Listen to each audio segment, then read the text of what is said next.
এই ট্রিটটা আমি ওদের মাঝে মধ্যেই দিই।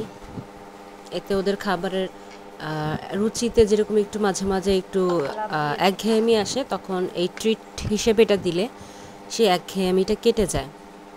তো এই জন্য হচ্ছে এটা প্রায় সময় আমি ওদের করে থাকি, যেন খাদ্যাভ্যাসে কিছুটা চেঞ্জ হলে ওদের ভালো লাগে। আর চিকেন তো এমনিতেও মুরগিদের সব পছন্দ, ওই যে চোর নিজের পাতের খাবার নিজেই চুরি করে খায়। তো যার কারণে হচ্ছে চেষ্টা করি, সপ্তাহে তো সম্ভব না, মাসে 2 বার হলেও এই খাবারটা ওদের দেওয়ার জন্য। তো আলহামদুলিল্লাহ ভালো মতোই ওরা খায়, আর আলুটাও ওরা সবাই মোটামুটি পছন্দ করে। সেদিন মিষ্টি কুমড়া খুঁজছিলাম, কিন্তু মিষ্টি কুমড়াটা পাই নাই। তো ভাবলাম আলুও তো ওরা খায়, তার তার সাথে আলু একটু দিয়ে দিই সিদ্ধ করে। সবাই সুন্দর খুব ইয়াম ইয়াম মজা করে খেলো।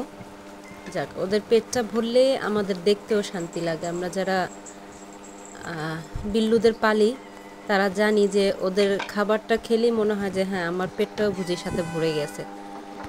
সো আলহামদুলিল্লাহ যতটুকুই পারি ওদেরকে হ্যাপি রাখার চেষ্টা করি। আল্লাহ ওদের রিজিকে যা রেখেছে ওরা ততটুকুই খায়।